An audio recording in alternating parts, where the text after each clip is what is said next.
For today's videos, nandito tayo ngayon sa Pine Suites, Tagaytay.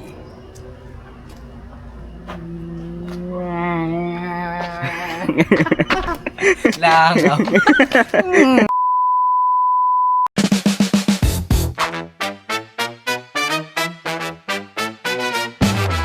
Let's go.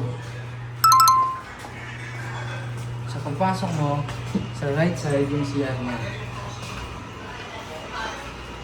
Meron siyang hot and cold shower. Tapos meron siyang blower. Tapos ito sa left side naman, meron siyang couch na malaki.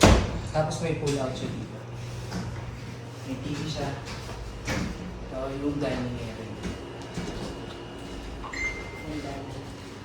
Tapos ito yung kitchen mo. Meron siyang microwave. Meron siyang mga plates. May cups na siya, plates. Meron siyang spatula. Thomas na. Electric kettle. Stove. Sa isang bedroom. Yung bedroom niya, double deck. Tapos may extra bed pa siya sa baba. Meron siyang dalawang towel dito, tsaka blanket.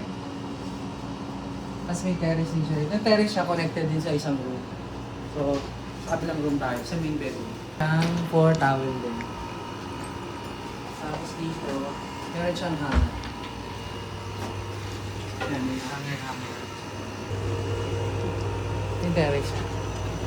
Ito yung tupuan niya. Tapos may dalawa siyang table niya, dalawang upuan. Tapos meron din siyang, ito yung view niya sa pool. Tapos yung pool nga pala niya, hindi siya kasama. Ang entrance para sa pool, 150 pesos per head.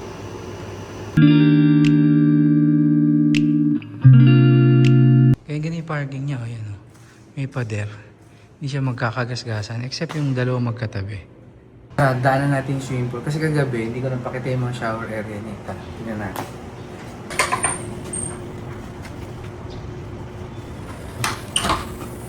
Tapos meron siya outdoor na shower ito. Sa gubat. 11 AM ang check-out. Kung gusto niyo magkape-kape, ayaw magtimpla-timpla ng kape-kape dito, merong yung Starbucks Hiraya. Siguro mga 5-minute drive. Thank you, Cozy Villas. Okay, next.